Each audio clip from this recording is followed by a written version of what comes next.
Hi friends, good morning. బాగున్నారా friends? మేమైతే చాలా బాగున్నాం. మీరు కూడా బాగుండాలని కోరుకుంటున్నాం ఫ్రెండ్స్.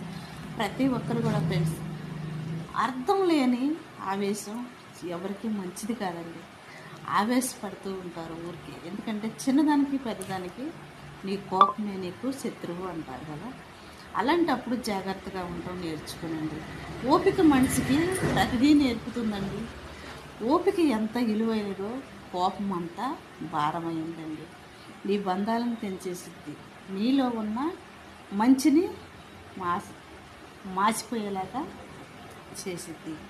ఒక కోపంలో ఉండే నీ కోపం, నీ న్యాయం నీకు తెలుసు అది.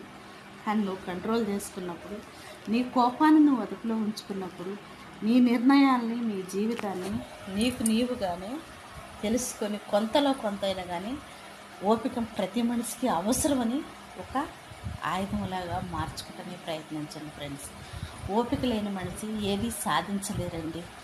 ఎందుకంటే ఈ సమాజంలో ఎవరిని చూసినా కానీ నమ్మి మోసపోయేవాళ్ళు కానీ, స్నేహం అనే ముసుగులో అన్యాయం అయిపోయేవాళ్ళు కానీ, బంధం అనే ఇలువనివ్వకోకుండా మోసపోయి చేసేవాళ్ళు కానీ, అది మగవాళ్ళే కావచ్చు, ఆడవాళ్ళే కావచ్చు. కానీ అవసరం లేని బంధాలకి ఎప్పుడు కూడా ఆప్యాయత ఉండదు ఫ్రెండ్స్. ఏ బంధమైనా సరే ఉండదు, అవసరం లేకపోతే అది ఎప్పటికీ నీకు ఇలువనివ్వదు.